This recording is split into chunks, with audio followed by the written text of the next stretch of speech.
자, 기경계하겠습니다. 생별 나이도 않고, 손별 나이도 않고, 허무도 아니고, 인문도 아니고, 오는 것도 아니고, 가는 것도 아니고, 다른 것도 아니고, 같은 것도 아니고, 연기법을 가르치신 분, 완전한 깨달음을 얻으신 부처님들 가운데 가장 훌륭한 설법자인 당신께 경의를 표합니다.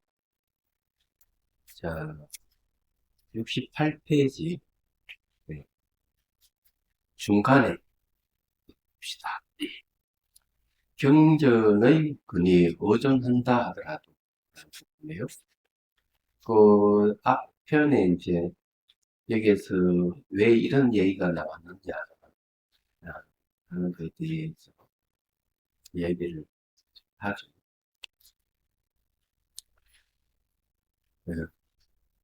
좀 읽고 그 얘기를 하겠습니다. 경전의 근이 의존한다 하더라도 우선 경전의 신뢰 가능성 또는 권위를 확립해야 할 필요가 있다. 마찬가지로 가르침을 주는 교사의 타당성, 신뢰, 가능성 역시 반드시 검증해야 한다. 경전적 근위는 삼단 논법에서도 반드시 그 타당성이 입증되어야 한다. 즉, 명백한 현상들에 대한 가르침이 우리의 직접적 이해와 모순되지 않아야 하고, 일부분만 지각할 수 있는 현상은 추론적 인식에 위배되지 않아야 하며, 전혀 지각할 수 없는 현상이 믿음에 기반한 논리적 인식에 모순되지 않아야 한다. 여기에 이제 얘기하는 내용 앞에서 이제 세 가지가 있는데, 어, 우리가 이제 직접 지각하는 것에 대해서, 현상들을 직접 지각하는 것에 대한 얘기인데, 직접 지각할 수 있는 것은 추론이 필요 없어요. 그냥 직관적으로 바로 인식해서 알면 돼요.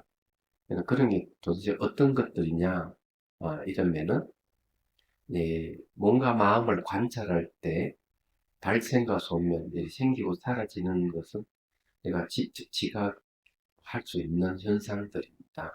그는 추론이 필요 없어요. 이게 이제 바로 이빠사나 수행에 대해서 이제 이걸 이 얘기를 하는 것이죠.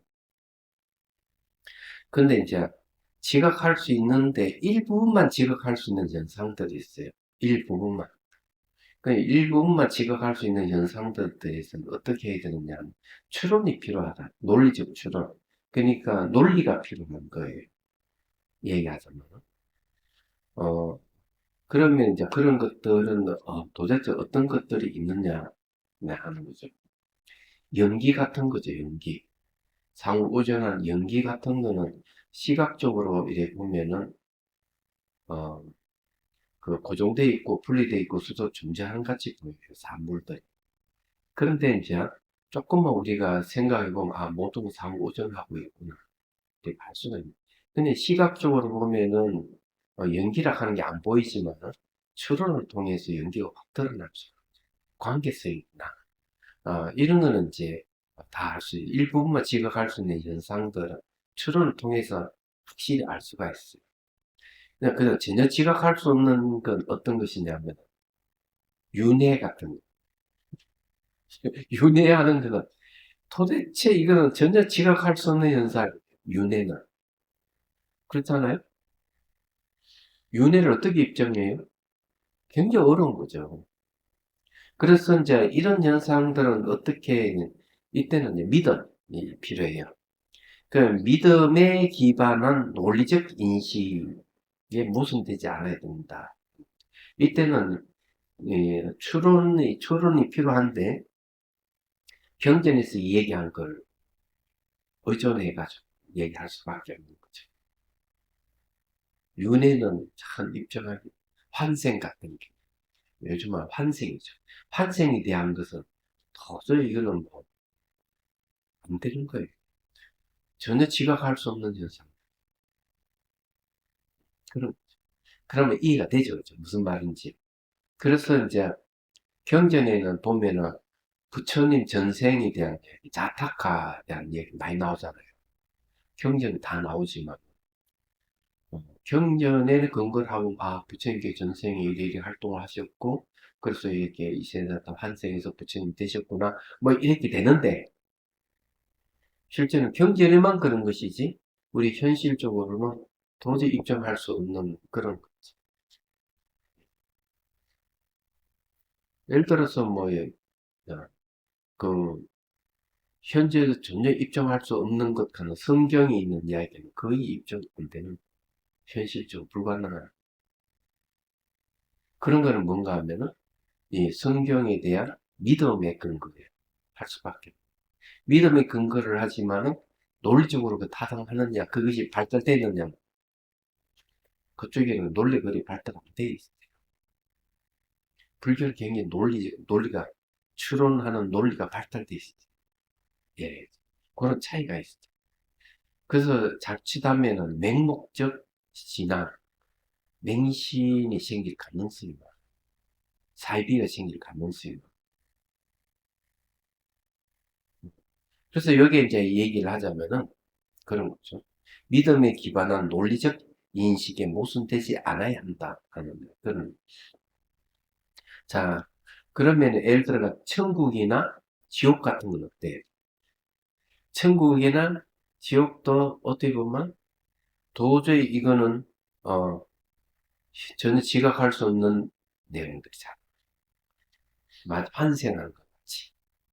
그래서 그런 거는 경전에 근거를 해가지고 우리가 믿을 수밖에 없는 그런 거죠.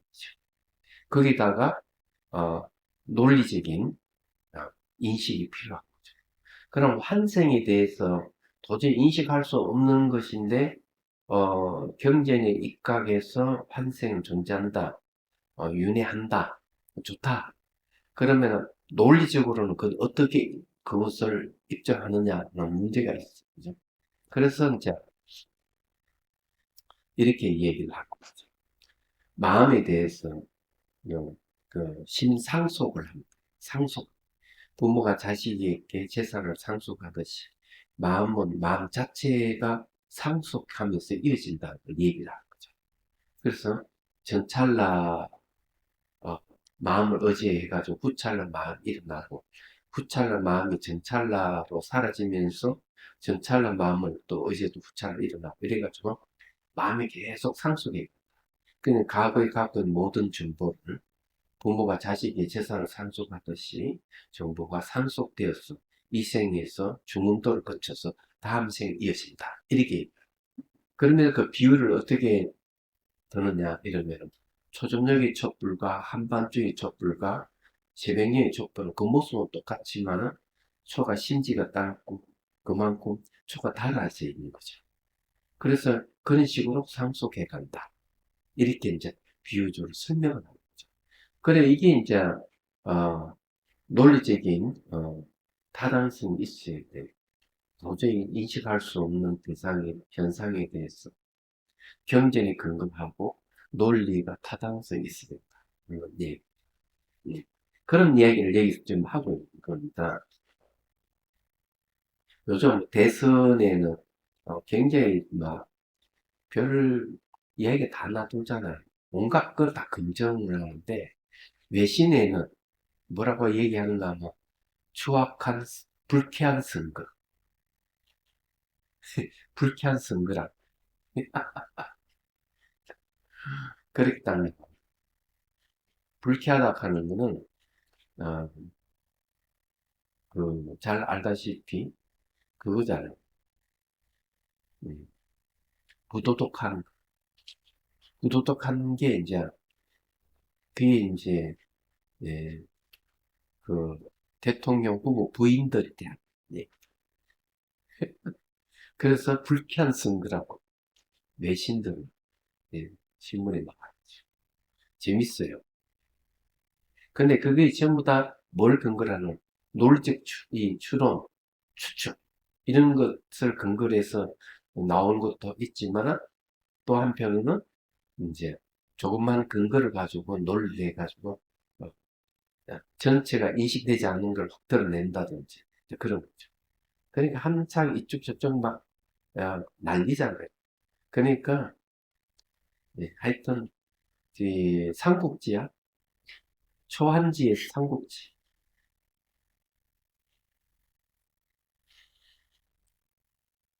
그래, 기생충보다 더 생생한 불쾌한 선거에 대해서 얘기를 하면서, 예, 쇼라는 말을 써, 쇼. 기생충보다 더, 예, 하다. 이렇게 얘기를 하고 있었죠. 자, 어쨌든 봅시다. 이제 69페이지로.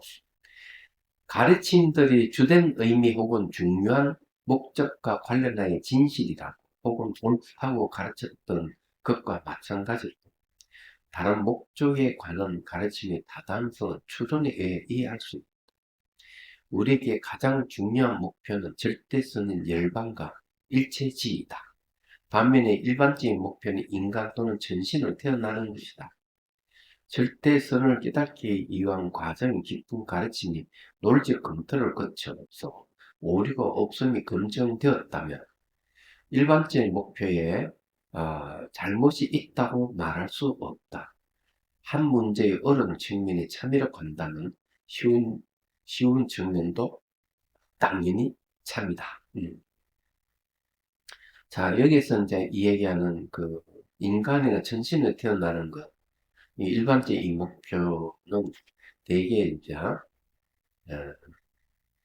이 불교 안에는 세 개의 종교가 있는데 인천교가 있고 또는 천인교라고 하죠. 소승교, 대승교 세 가지가 있어요. 그러면 이 일반적인 목표 인간으로 다 태어나거나 천신으로 태어나는 것은 천인교에 속해요. 기독교는 천인교에 속해요. 천인교에 속하는데 불교적인 입장에서는 그 천상이 태어난다 하더라도 시간과 공간의 제약이 있기 때문에 완벽하지 않기 때문에 거기도 생로병사가 있다. 이렇게 얘기하는 거죠. 기독교는 그 얘기를 못하고 있는데 불교는 그까지 검증해서 얘기를. 그래서 완벽한 게 아니다. 음, 천국은 완벽하지 않다. 이렇게 얘기하죠. 그러면 제시한 게 뭔가 멸반이에요. 시공 공간을 완전히 벗어난 열반의 최대의 행복이다. 그거 생로병사가 없다. 이렇게. 근데 그거는 소성교예요. 거기에 머물러 있으면 고통받고 있는 중생들은 어쩌라는 것이냐. 네 혼자는 좋을는지 모르지만 다른 사람들이나 다른 생명체들은 얼마나 힘들지 않느냐. 거기 오래 머물지 말아라. 예. 거기 오래 머물지 말고 나보다 중생 구제하라. 여기 대성교예요. 그 열반을 얘기할 때 대성에서 말하는 열반은 무저처 열반, 무주처. 그러니까 열반에 머물지 않는 이 얘기하는 거죠. 그리고 일체법 열반하기입니다. 근데 이게 이제 다른 점. 그걸 대성이라고 얘기합니다. 그러면 여기서 이야기하는 달라이라마 수행을 말하다는 이 카마라실라의 그는 뭘 근거로 하느냐? 대성을 근거로 한 수행을 펼치고 있습니다. 내심을 이야기하기 때문에. 자, 그렇게 이제 보시면 되겠습니다. 자, 더 나아가 이러한 가르침을 주는 스승은 존경받을 만하고 의지할 수 있어야 합니다. 이 스승에 대한 이야기예요. 스승은 연민을 수행한 공덕으로 깨달음을 얻은 분이어야 한다. 큰 연민을 가지고 있기에 그는 진정 모든 중생에게 이익을 주기 위하여 마음을 낼 수 있는 것이다. 그는 자신이 수행하는 동안 장애를 제거해서 가장 완벽한 깨달음의 상태로 초월할 수 있었던 수행 과정을 설명하기 위해서 큰 연민의 마음을 일으켜 우리에게 가르침을 준다. 그래서 이게 연민을 근거하는 것은 열반에 머물지 않는 무저처 열반을 지향하시는 분이에요. 그래서 이건 중요한 거는 스승이 얼만큼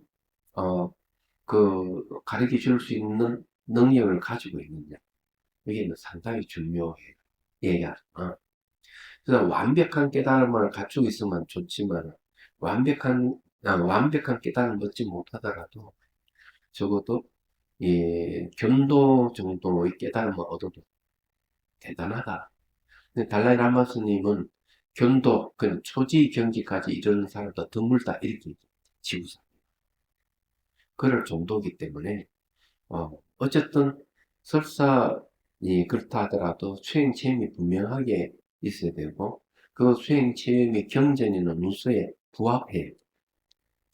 그리고 이제 말하는 것도 아주 진실스럽고 이렇게 저렇게 막 하면 안 돼. 말. 그래서 여기 이제 이 얘기입니다. 그런 그래서 스승이 신뢰가 없으면 안 돼. 그 수행하는 것도 예, 보면은 수행처. 그런 수행처가 좋아야 되고요.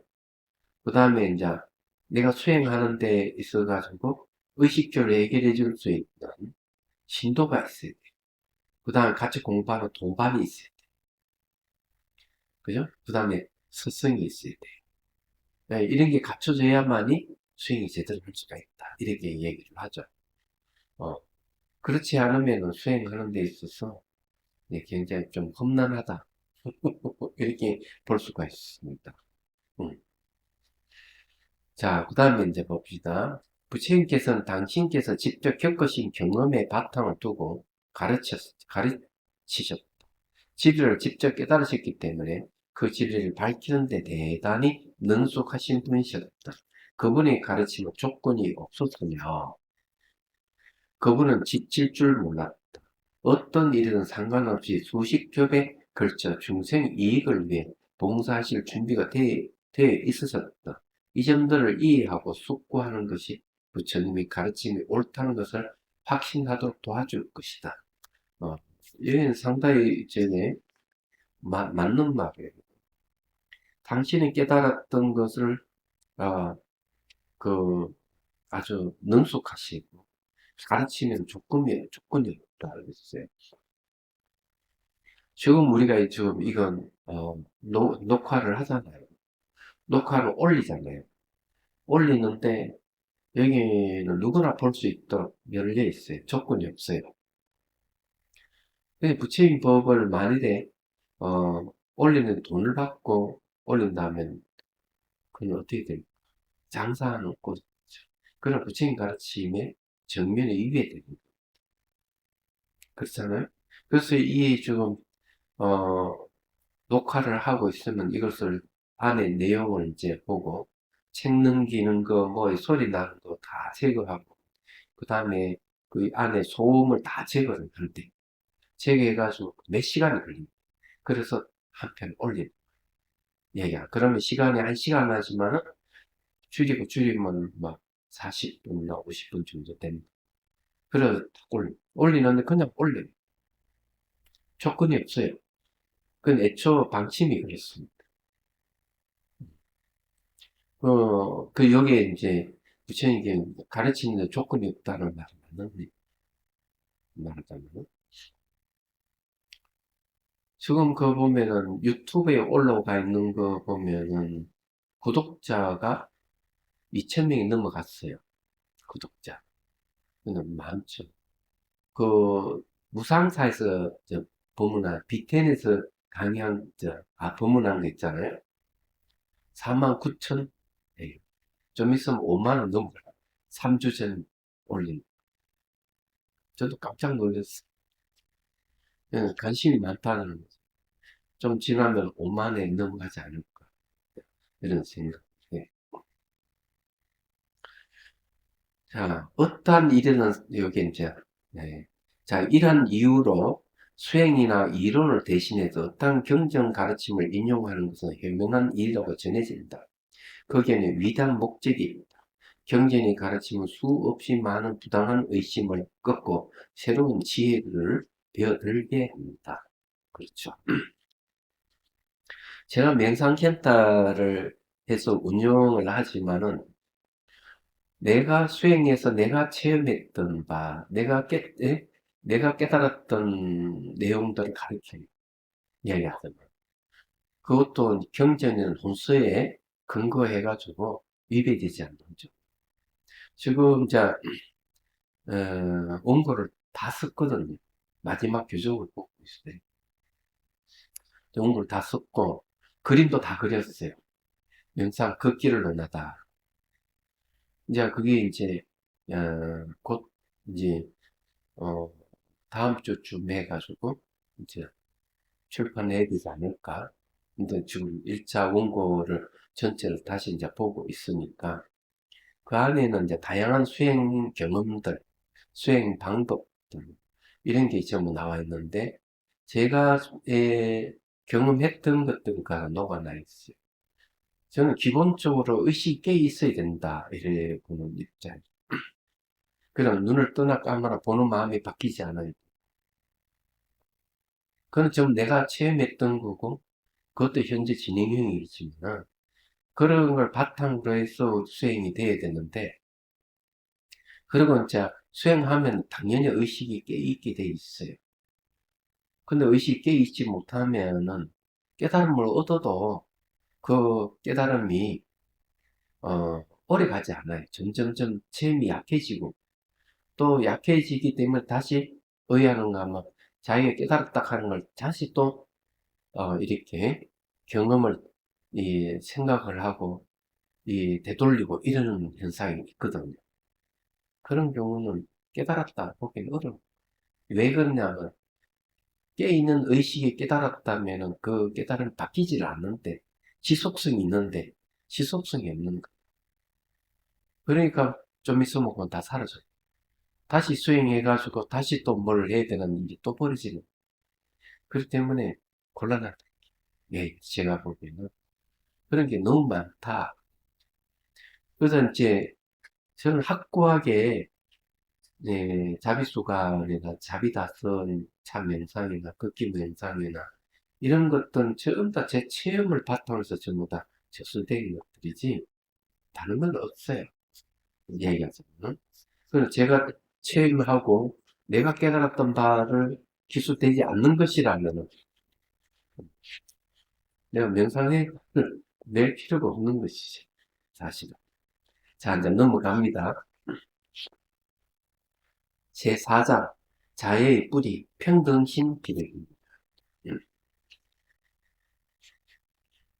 자, 연민은 일체지 상태의 깨달음을 위한 주요한 원인 가운데 하나이다. 자, 여기 이제 깨달음을 얻기 위해서는 뭐가 필요하냐니까 연민심이 필요하다. 예, 딱 한 줄 요약하면 그런 거죠. 그래서 논서에서는 뭘 얘기하는가 하면은 지혜의 완성, 반야바라밀은 어떻게 이루어지느냐? 대비심에 의해서, 연민심에 의해서 반야바라밀이 이루어진다. 그렇게 그 반야바라밀에 의해서 붓다가 된다.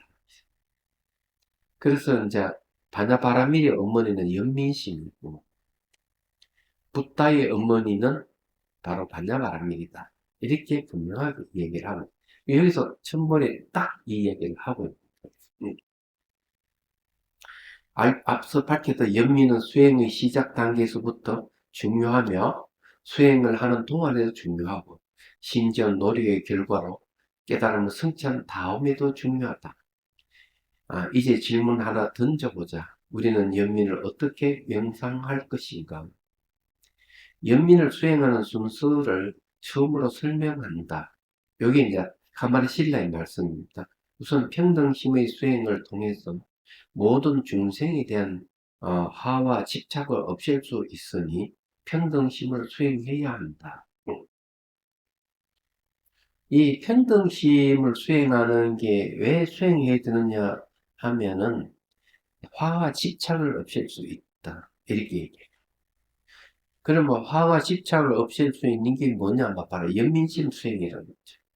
내가 연민을 갖는다 하는 것은 바로 모든 중생을 평등하게 본다는 것을 전제로 하고 있는 거죠.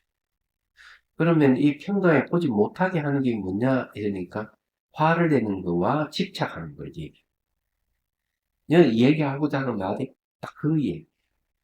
그래서 평등심을 수행한다는 말이 굉장히 중요한 거죠. 연민은 고통받는 중생에게 주의를 집중하고 그들의 괴로움부터 자유롭게 되기를 바라는 마음이다. 연민은 지혜의 양상에 따라 세 가지 유형으로 분류할 수 있다. 예. 자, 지혜의 시각에서 연민을 분류한다 하는 것도, 이거는 그 연민의 수준을 얘기하는 거예요. 다른 건 아니에요. 자, 중생을 관찰 대상으로 삼는 연민, 현상을 관찰 대상으로 삼는 연민, 그리고 지각할 수 없는 것을 관찰 대상으로 삼는 연민이다. 이런 구분은 각각의 유형이 지닌 특징에 의한 분류가 아니라 관찰 대상의 차이에 따른 것이다. 왜냐하면 이 세 가지 모두는 중생들이 괴로움에서 벗어나기를 간절히 원하는 점에서 동일하기 때문이다. 야, 이거는 굉장히 이제 짚는 얘기네요. 그 주 한번 봅시다. 좀 가까이 져서, 네, 해서 다음과 같이 설명한다. 첫 번째, 중생을 관찰 대상으로 삼는 연민에 대해서 보살들은 중생들이 보려하는 이 이 문명의 대해가 잘못된 생각의 바람으로 인해 격렬히 유동치고 있다고 본다. 이건 대승기신론에서도 똑같은 얘기를 하고 있죠. 바다는 문명의 바람에 의해서 파도가 친다. 이렇게. 보살들은 순간순간 소멸해가는 고통으로 이루어진 존재라고 보며 그들의 본성을 공하다고 본다라고 했다. 두 번째, 현상을 관찰 대상으로 삼는 연민에 대해서 예, 중생뿐만 아니라 존재하는 현상을 끊임없이 변화해 소멸한다. 이때 보살의 존재는 단지 오온의 가립이 지나지 않는다는 것을 이해한다라고 한다. 자, 그러니까 보살의 존재 자체가 먼저 오온의 가립이 지나지 않는다. 오온이 공하다 이런 얘기예요. 자, 그 다음에 마지막으로 지각할 수 없는 것을 관찰 대상으로 삼는 연민에 대해서는 지각할 수 없는 이라는 말은 결정으로 존재하는 것이 아니다라는 뜻이며 참 존재는 일반적으로 대상을 인식하는 그러한 방식으로 존재하는 것이 아니라는 뜻이다. 지각할 수 없는 현상에 대한 관찰로부터 오는 자비란 중생의 무자성성을 관찰함으로써부터 오는 자비를 말한다고 한다. 즉 중생을 관찰함으로써 일어난 자비는 중생의 고통을 그 대상으로 하며 현상을 관찰함으로써 오는 자비는 무상함을 그리고 보이지 않는 현상을 관찰함으로써 일어난 자비는 중생의 무장성성을 그 대상으로 관찰해 일어난 자비이다. 자, 여기서 이야기하는 건 첫 번째는 중생연 자비, 두 번째는 법연 자비, 세 번째는 무연 자비를 얘기를 합니다. 그래서 여기에서는 이제 이 얘기는 이제 주석을 좀 하면 이런 거예요. 중생의 고통, 현실적인 고통을 대상으로 하는 것은 가장 낮은 수준입니다. 두 번째, 이제, 현상을 이제 관찰해가지고, 무상이라 하는 걸 이제 관찰하는 이유는 뭔가 하면, 중생이 본인이 무상하다 하는 사실을 모르기 때문에, 무상을 아는 보살의 입장에서 중생이 가려보는 연민이라는 거죠. 그 다음에, 무자성성이라고 하는 공성을 얘기하는데, 세 번째는 뭔가 하면, 중생이 자기가 공성인 줄 모르기 때문에, 중생이 아니라는 사실을 모른다. 자기 중생이 아니라는 사실을 모르는 것에 대해서 어, 그걸 알고 있는 보살의 입장에서는 연민이 일어날 수밖에 없는 거예요. 중생이나 나는 니야 나 똑같다 평등하다. 근데 보살은 자기는 중생이 나 별 볼 일 없어 이렇게 생각을 하는 거죠. 그래서 그게 중생상이 등장해요. 중생상, 수자상, 아상, 인상, 중생, 수자상 나는데 그게 중생상이라 하는 게 나 중생이네 별 볼 일 없어 이 생각하는 원래 중생도 공성이기 때문에 중생이 아니라는 사실을 모른다는 거예요. 그러니까 요거는 이제 연민의 수준을 얘기를 하는 말이거든요. 네, 그게 굉장히 중요한 얘기입니다. 자, 이런 얘기는 어, 상당히 연구가 많이 돼 있다. 옛날에 중생에 대해서 연구를 얼마나 많이 했을까, 이렇게 연구를 했을까 하는 생각을 합니다.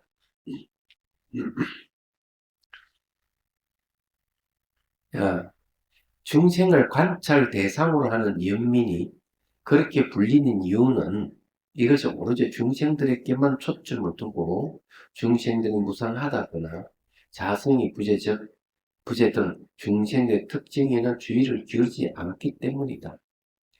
예. 자, 현상을 관찰 대상으로 삼는 연민은 중생들뿐만 아니라 중생이 영원하지 않다는 점까지 염두에 둔다.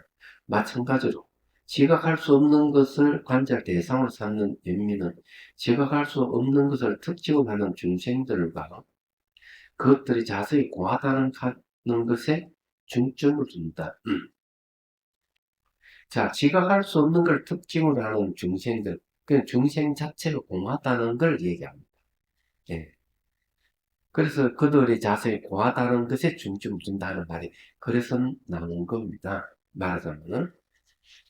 자, 또 다른 관점에서 보자면 자유로운 마음이 공덕을 일으킨다는 것은 확실하다.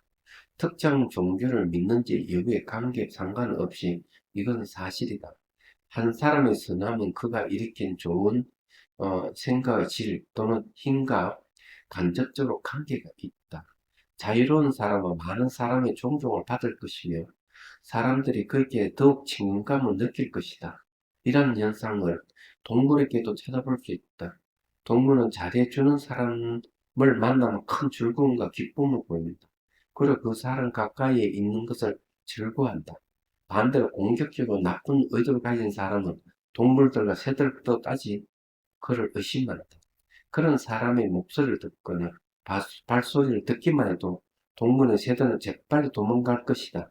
그러면 선한 동기 또는 자유로운 마음은 매우 높은 가치를 지니고 있다고 할 수 있다. 여기서 중요한 포인트는 뭐냐면은 자유로운 마음이 공덕을 일으킨다고 하면서 동물의 새들을 얘기를 하고 있어요. 이거 맞는 얘기 말하자면. 그 고기를 좋아하고 고기를 많이 먹는 사람. 그 개들이 알아요. 희한하게도.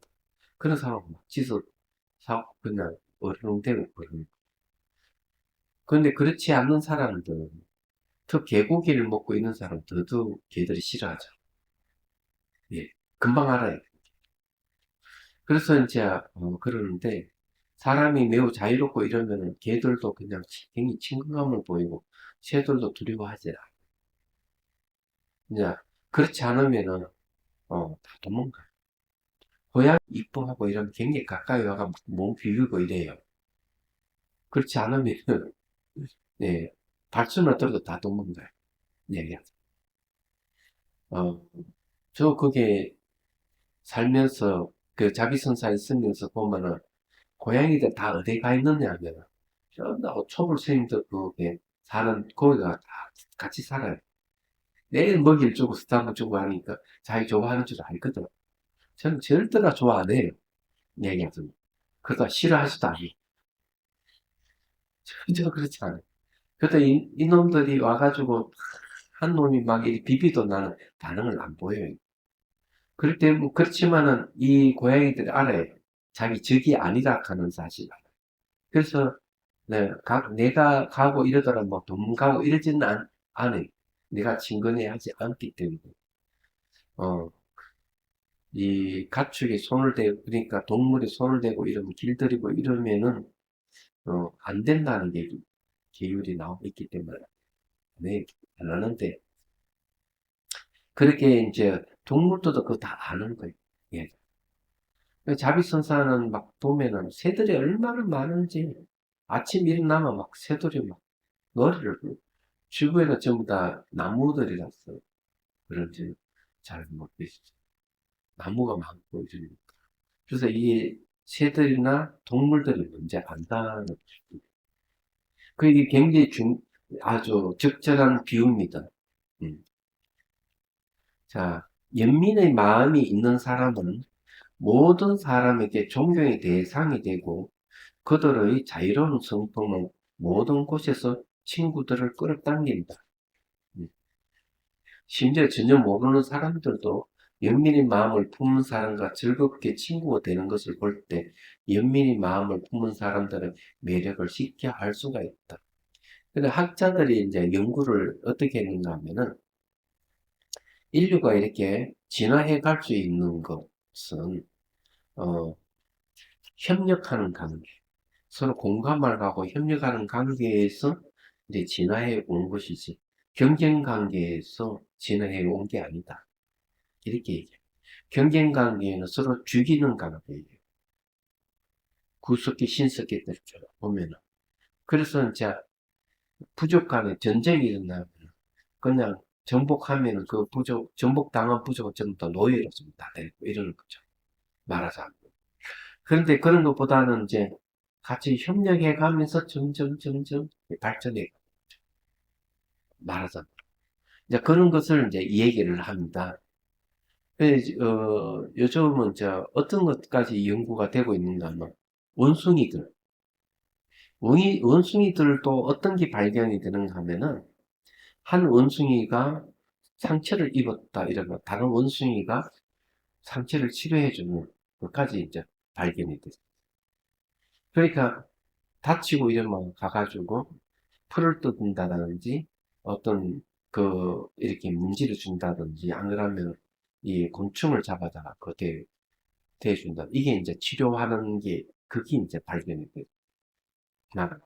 그래서 그게 하나의 무리에 서로 결속감을 가져야 말하자면 그냥 연민이죠. 어떻게 보면은. 동물도 연민이 있다는 동물도. 그 동물도 연민이 있는데 보면은 이제 그 개가 고양이를 이렇게 품어주는 옛날 보통 보면은 개는 고양이를 가만두지 않는데 고양이 이거 취하고 이러면은 개가 구해주고 품어주고 그렇게 하는 것도 많이 등장해요. 보면은. 자, 이제 자유로운 마음의 중요성을 확실하게 보여줄 몇 가지 예를 들어보자. 어떤 사람이 미소를 지으면 돈 한 푼 들이지 않고 다른 사람의 마음에 환희가 일어나게 할 수 있다. 만일 마음이 기쁘고 평화롭지 않다면 우리가 아무리 부자라 하더라도 그 부를 가지고 좋은 친구들을 사귈 수 있다고 장담할 수 없다. 남을 질시하고 공격적으로 대한다면 아무리 다른 사람들에게 돈을 물쓰듯이 쓴다고 하더라도 많은 이익을 얻기는 힘들 것이다. 반면에 다른 사람을 진심을 돕고 싶어하는 사람들은 즐거움과 기쁨을 줄 수 있다. 그들 주변에 조화로운 분위기를 만들 것이다. 자유로운 마음과 다른 사람을 도우려는 마음가짐이 항상 자신과 다른 사람들을 위한 행복의 초석이라는 것은 분명한 사실이다. 다른 이들을 도우려는 의지에 생기는 좋은 자질들이 가지고 있고 바람직하다는 것은 널리 알려진 사실이다. 세계의 주요 종교들은 신도들에게 선한 사람이 되고 인내를 배우며 다른 사람을 도우려는 마음가짐을 기르라고 가르친다. 모든 종교는 이런 근본적인 원칙이 공개한 것이라는 점의 뜻을 같이한다. 불교에서는 특히 모든 교리가 연민을 기초로 하고 있기 때문에 연민의 수행을 굉장히 중요하게 여긴다. 이런 게 상당히 이제 중요해요. 저게, 진묵대사 이야기도 보면 그 연민이 있어요. 그분 보면은. 아이들이 물가에서 고기를 막 잡는 거예요. 자꾸 한쪽이 막 불을 피워 물을 끓고 있고. 그래서 고기를 막 잡아가지고 그건 집어넣고 이제 먹는 거예요. 애들이. 스님도 가서 같이 고기를 잡고 같이 끓여 먹는 거예요. 끓여 먹고는 스님이 이제 물가에 가가지고 이제 바지를 내리고 끙 하고 이제 똥을 누른 거예요. 그런데 아이들이 보고 깜짝 놀라는 거지. 그 물고기 다 살았어. 전부 다 방생된. 똥이 나오는 게 아니고 물고기도 솟았어. 이제 이런 걸 이제 아이들에게 가르치는 거죠. 말은. 이 연민이에요. 보면. 대단한 연민. 그래서 이런 것들이 옛날에 그냥 이야기로 전해지지만은 굉장히 중요한 이야기라 저는 그렇게 생각을 해요. 그런 거 보면. 그 이제 수산대사하고 사명대사의 신통대결도 그게 나온다고. 막상 막할 때 사명대사가 참새를 뭔가 새를 딱 잡아가지고 제가 죽일 것인지 살릴 것인지 맞춰보라고 얘기하죠. 그러니까 이제 수산대사가 묻지발을 발을 한쪽에 딱 들고 내가 이것이 안으로 들어올 것인지 바로 내닫을 것인지를 맞춰보라. 똑같은 얘기잖아. 그러니까 이 사명대사하고 수산대사가 이 서로 어떻게 보면 네, 동료를 이룰 수 있겠죠, 그죠? 그렇지만 수산대사가 한마디 하죠. 일갈하는 게 생명을 갖고 장난치지만 말하자면. 그러니 사명대사 질 수밖에 없는. 그러면 안 된다는 거죠. 연민이죠. 또 법이 저기 뭐야 사명대사의 걸 안 갔어요. 출중한 사명대사에게 왜 법이 가지 않았냐. 평양 은기선사로 해서 내려오거든. 법이 수산대사. 왜 법이 평양 은기선사로 내려오느냐면 사명대사는 바로 성장이에요. 그러니까 살생을 하는 거죠. 말하자면 물론 이제 구국을 위해서 한 거는 맞지만 그래서 어디로 가야 돼? 평양 은기선사가 법이지. 이게 연민하고 관련이 있는 겁니다. 전부 다 알고 보면. 적이라고 적군이라 하더라도 생명 가진 존재죠. 생각이고. 그런 것도 관련이 있는 거죠. 네. 자, 다음에 그렇다면 연민의 명상에 대해 불교는 어떤 방법들을 가르칠까? 우선 괴로워하는 존재들에 대하여 자애의 마음을 개발하고 제일 먼저 사랑하는 마음을 일으키라는 거죠. 다음으로 괴로움의 본성을 잘 파악해야 한다. 이 두 요점을 항상 마음에 담고 그 마음을 무한한 중생들에게 향하도록 한다면 우리는 모든 이가 그들의 괴로움과 괴로움의 원인으로부터 자유를 얻도록 돕고 싶다는 강한 열망을 일으킬 수 있을 것이다. 우리는 괴로움을 겪는 중생들을 향한 자애의 마음을 길러야 하며 이를 위해 불교는 평등심의 명상을 가르치는 것이다. 그래서 여기에 이제 쉽게 말하면 사랑과 연민, 자비는 무조건 평등하고 관련. 그래서 깨달은 내용도 평등이에요. 대성은. 어. 그래서 평등심 이러면 자비심 이렇게 생각을 하면은 딱 맞는 얘기. 음. 만일 우리 평상시 마음을 살핀다면 음, 중생들은 다음과 같은 세 무리로 갈라놓고 차별한다는 것을 알 수 있다. 가깝다고 느끼는 중생들, 싫어하는 중생들, 가깝게 느끼는 중생들, 가깝다고 느끼는 중생들, 싫어하는 중생들, 그리고 아무 감정을 못 느끼는 중생들. 우리는 특정한 중생들을 친한 친구로 친지로 삼는다. 그런 후에 이 친구나 친지 무리에 속하지 않는 다른 중생들과는 거리를 두고 그들이 나와 친구들, 친지들과 재산에 해를 끼치고 손해를 입혀서며 지금도 피해를 주고 있고 앞으로도 우리에게 불이익을 줄 것이라고 생각한다. 이런 생각들을 품고 그런 중생들에 대해 미워하는 감정을 일으킵니다. 이러한 환경 속에서는 아무리 다른 이들에 대한 연민의 마음 수습을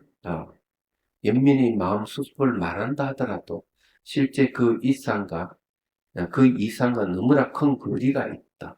그리고 이러한 상태에서는 연민의 마음은 한편으로 치우친 홀 좋은 말에 지나지 않을 것이다. 그러므로 모든 생명에 의해 진실한 연민의 마음을 일으키려거든 우선 평등심과 자세를 닦아야 한다. 그 사심이죠. 별을 사자 사심입니다. 네. 여기 이제 버릴 사자는 뭔가 하면은 평정이기도 해요. 버린다 하는 거는 평등이기도 하고요. 높고 낮음을 버리는 마음을 사심이라고. 그래, 평등심이라고 하죠. 평등심이란 모든 중생에게 차별을 두지 않고 대하는 마음가짐입니다. 우리가 친척이란 친구들을 가깝게 느끼고 그들에게 잘 대해주더라도 이런 이처럼 평등된 친절한 건 단지 집착과 욕심이 나오는 것이 지나지 않음을 분명히 아는 것이 중요하다. 그렇듯하게 치장된 사랑 뒤에는 이기적인 동기가 숨어 있다.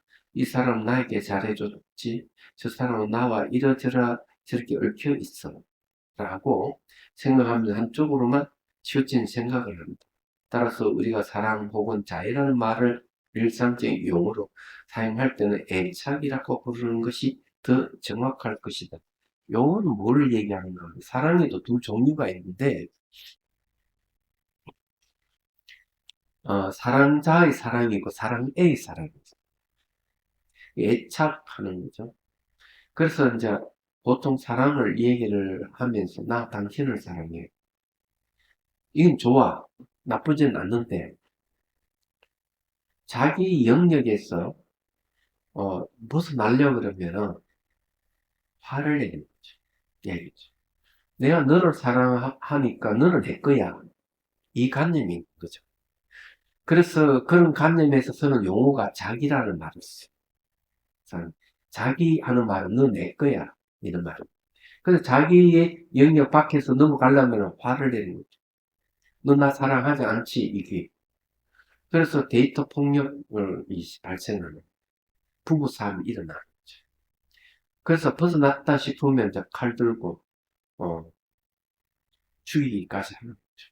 그래서 이런 거는 이런 사랑은 되게 어, 탐욕이 탐욕을 근거한 소유를 근거하는 사랑이에요.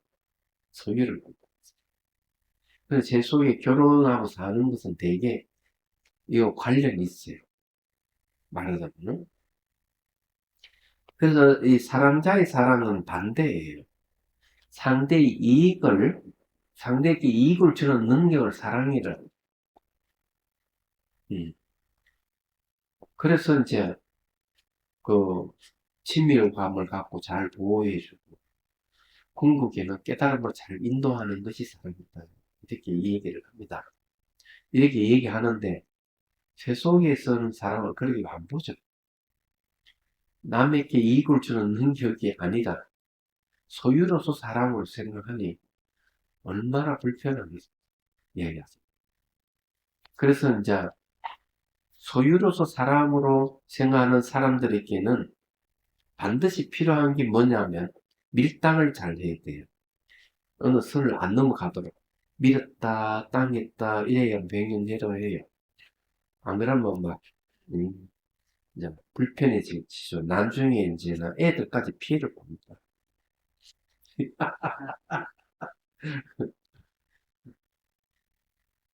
요 이야기하는 말이 이제 그런 겁니다. 자, 그렇다면 진정한 자유란 무엇일까? 연민은 근본적으로 다른 이들의 복지, 즉 그들의 행복과 그들의 괴로움에 대해 염려하는 것이다. 자, 79페이지 첫째 줄이에요. 이거는 어머니가 자식을 사랑할 때 보통 거죠. 자식이 그냥 병이 들고 이러면 밤새도록 간호하는 게 부모예요. 특히 어머니는 더욱 그런 거죠. 그래서 이게 자식의 행복과 자식의 괴로움을 염려하는 게 어머니. 그래서 그 청전 도론에도 자비기사를 수행할 때 자비관을 하거든요. 자비관을 할 때 그 대상이 어머니를 대상으로 해요. 자비심을 일으키. 음. 자, 다른 사람도 나와 마찬가지로 괴로움에서 벗어나고 싶어 한다.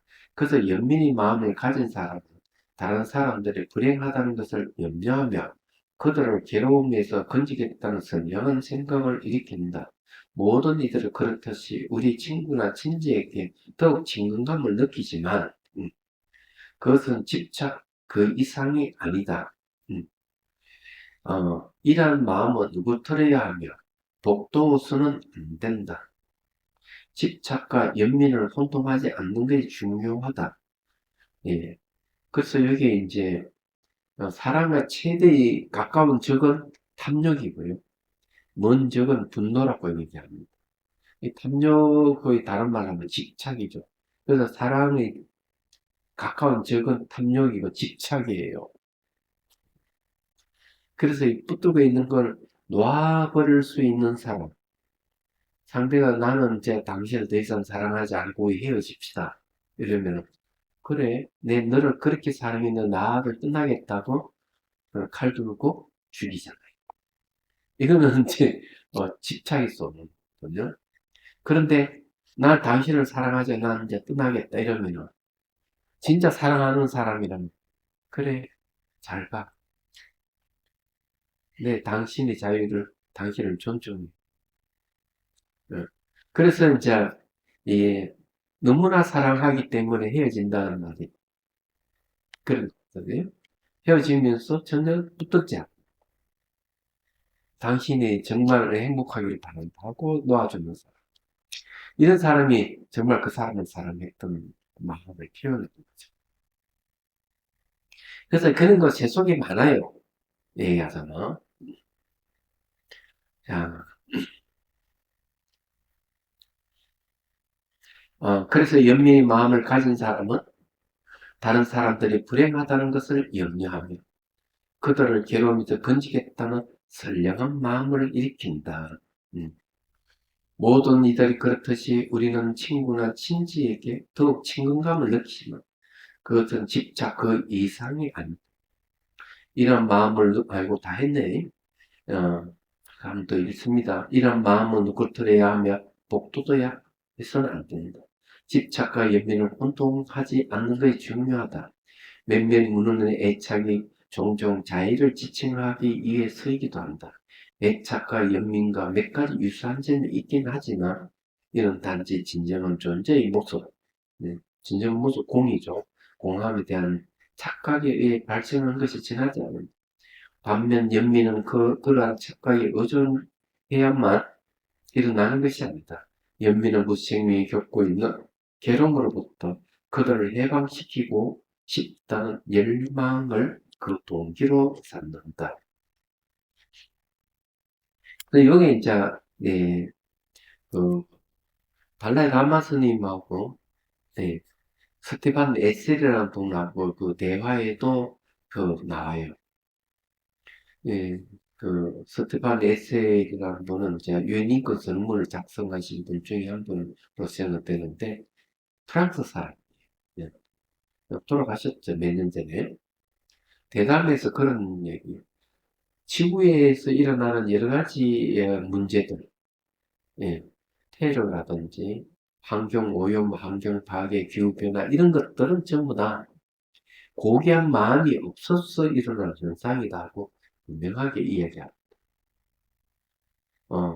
그래서 달라이 라마 스님이 물어봐요. 고귀한 마음이 뭡니까? 그러니까 그 바로 연민심입니다. 많은 사람들, 지구에 사는 사람, 연민심을 가진다면은 기후변화라든지 테러라든지 전쟁이 이런 게 안 일어난다는 거죠. 예. 그래서 연민심이, 고귀한 마음이 뭡니까? 물으니까 연민심입니다. 이러니까 달라이 라마 스님이 딱 이렇게 얘기했어요. 연민은 책임감에 따릅니다. 사랑은 책임감이 안 따를 수도 있겠지만, 연민은 책임감에 따라. 왜 연민 책임감 따르냐면은, 여기 얘기.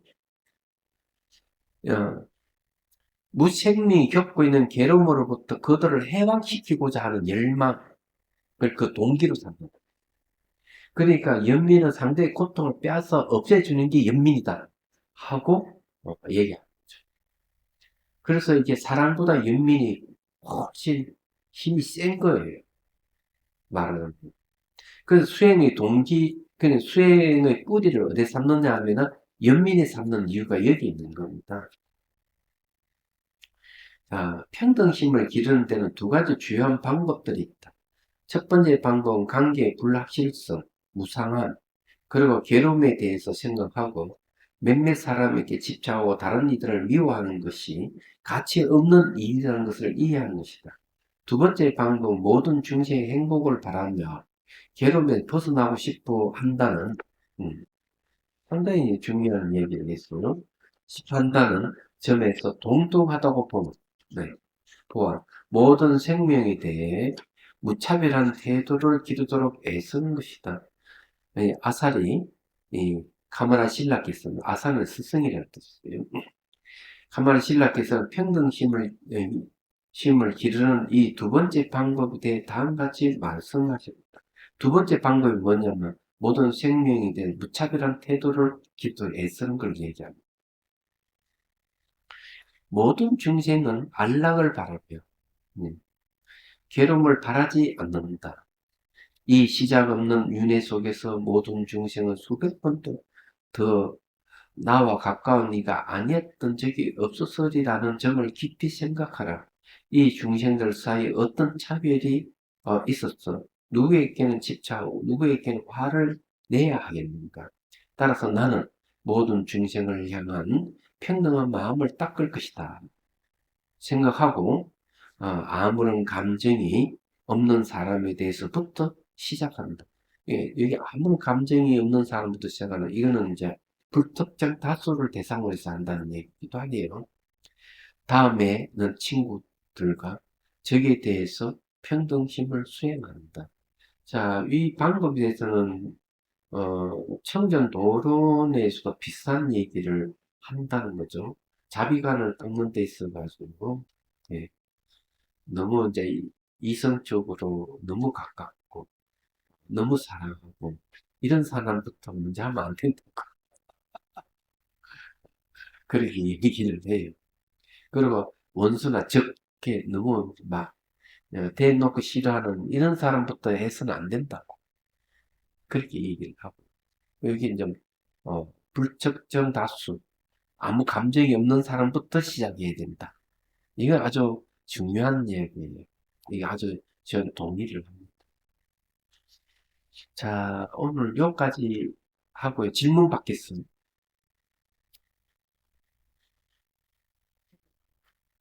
요즘 굉장히 한 그, 이제, 말 들으니까 예, 그 사람 나를 미워하고 이러더라도, 그래서 대할 때는 그 사람들에 대한 악감정을 안 가지는 게 훨씬 좋아요.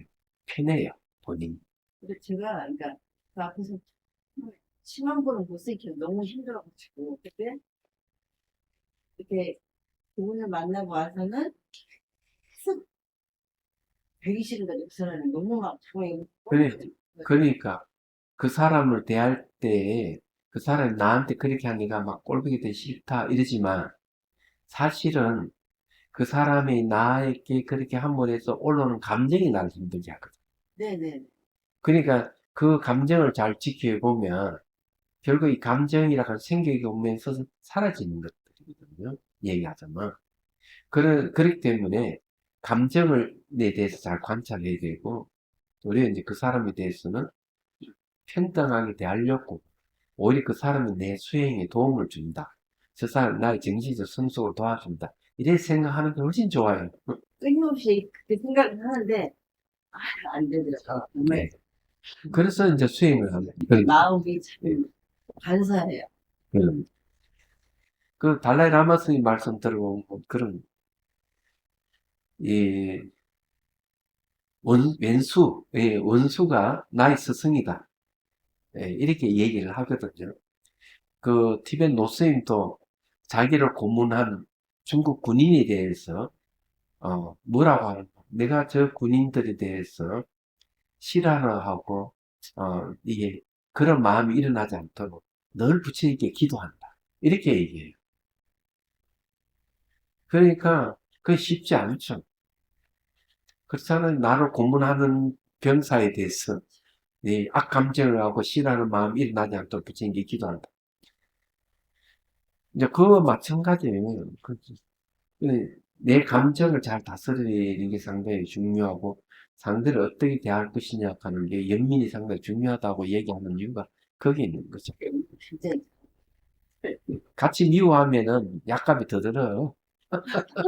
안쪽에서 몸살도 앓고 링거도 맞고 막 굉장히 힘들어. 뭐, 또 질문할 거 없어요? 식사 전에 질문. 예? 티벳, 제가 그 옛날에 알고 있는 티벳의 불교는 대종이 아니고 소송불교. 근데 달라이라마 이 책에 님께서 해주신 거 대승에 대해서 얘기를 많이. 그건 소승불교가 아니에요. 왜 소승입니까? 예전에는 티벳이나 동남아 쪽은 소송불교고 이제 중국이 날마 대사께서 중국으로 이렇게 선정을 전파해서 이쪽 우리나라하고 중국은 대성이다 이렇게 예. 그렇게 알게 된 이유가 뭐예요? 학교나 뭐 아니면 정책을 그래서 그렇게 하고 예, 그 티벳 불교는 소송불교. 잘못 알고 계시. 잘못 알고 거 티벳 사람들이 한국 불교를 전부 소승 불교라고 생각했다고 하는 분들이 있더라고요. 반대로. 저는 다른 거예요. 카마라 실라라는 분은 티벳 사람이에요. 인도 사람이에요. 여기와서. 이 대성에 대한 가르침, 연민을 얘기하는 거는, 연민을 중요시하는 다 대성인데, 그거는 뭐하고 관련이 되는가 하면은, 공성하고 관련이 됩니다. 좀 더 깊이 가면, 고진 멸도 중에 멸성제에서 시작하는 게 대성이에요.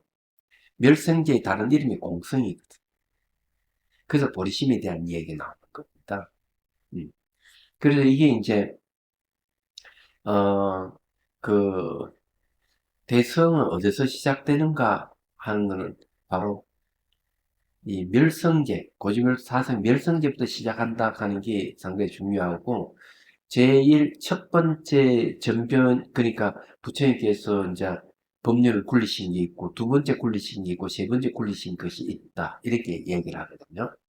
그래서 두 번째 이 법을 받기 굴린 게 바로 대성이에요. 그 대성은 이 바로 멸성제를 어떻게 볼 것이냐에 대해서 그것부터 시작하는 공성에 공성에 대한 가르침. 그래서 그 600부 반야경이 등장하는 이유가 그거예요. 얘기하다.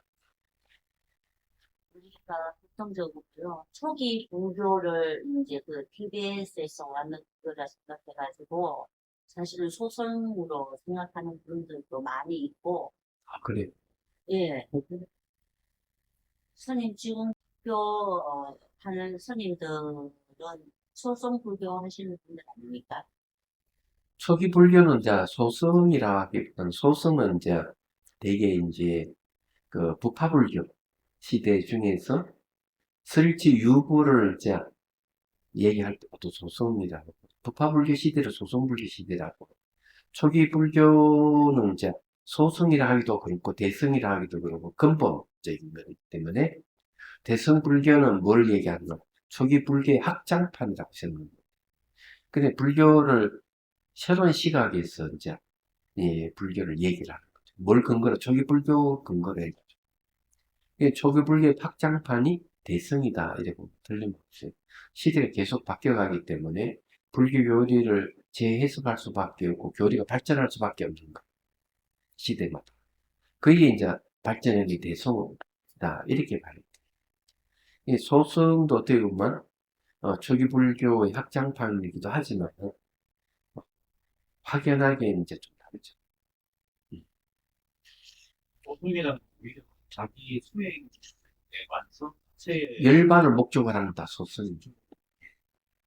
그 현대는 소송불교 그런 거를 그게 있는 분들은 별로 없는 좀 나가든 아니면 티베이든 전부 대승적으로 예. 대성은 이제 초기 불교에서 어떻게 이게 확장되느냐, 뭘 근거로 해서 반응이 있거든요. 그게 자타카예요. 자타카는 바로 석가보살이죠. 석가모니 부처님의 전생이에요. 중생구제하는 보살 시절에. 이 보살이라는 개념이 바로 거기서 나온 거거든요. 그러면 우리가 이제 남방 불교로 소승 불교를 하는 때도 보통 아라한이 됐을 때, 그 아짠문 스님의 자서전에 보면 내가 보살의 길을 갈 것인지, 내가 아란으로서 여기서 멈출 것인지 고민을 하는 게 나와요. 지금도 아직 서한문의 부처님이 교화하기 미치기 때문에 내가 굳이 보살의 길을 갈 필요는 없다. 나는 아란으로서 멈겠다. 하는 게 나와요. 얘기하자면. 근데 아란에 머물만 있잖아.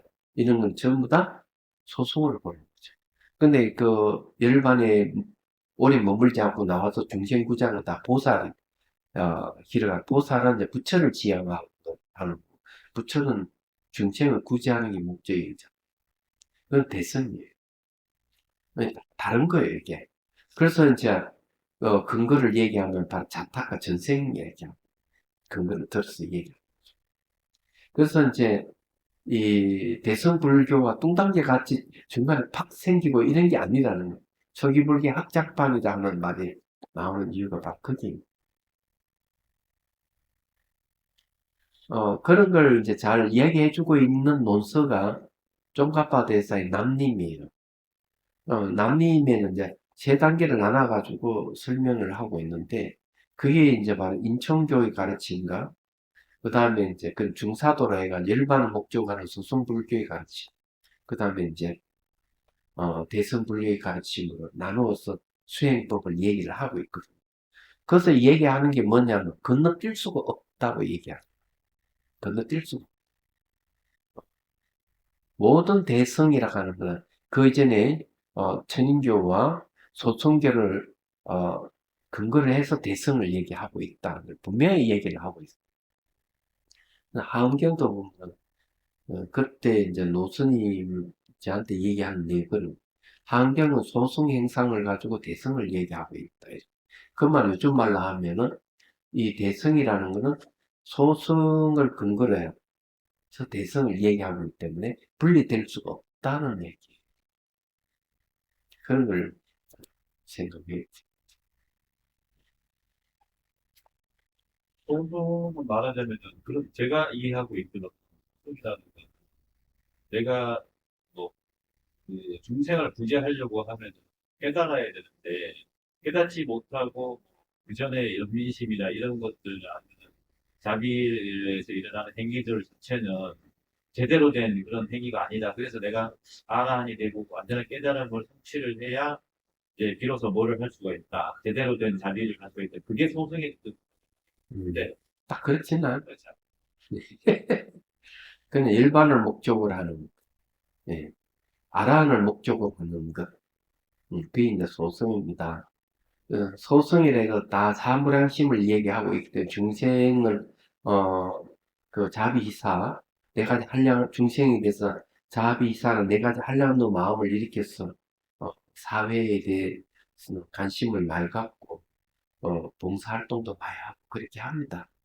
예, 자비심을 대하고, 그렇게 해요. 그런 게 없는 게 아니, 다만 목적이 열반에 머물러 있기 때문에 소승이라는 큰 가르침이 아니다 하는 말은 그래서 나온 거예요. 최종 목적이 그 최종 목적이 아라한이고 열반이고. 네. 딱 제가 평소에 되게 궁금해. 그럼 이따가 식사? 아니, 식사가 오늘 조금 늦다 이러더라. 아직 안 부드게요. 얘는 내가 조금 오늘 늦게 부탁드라. 죽비를 치자.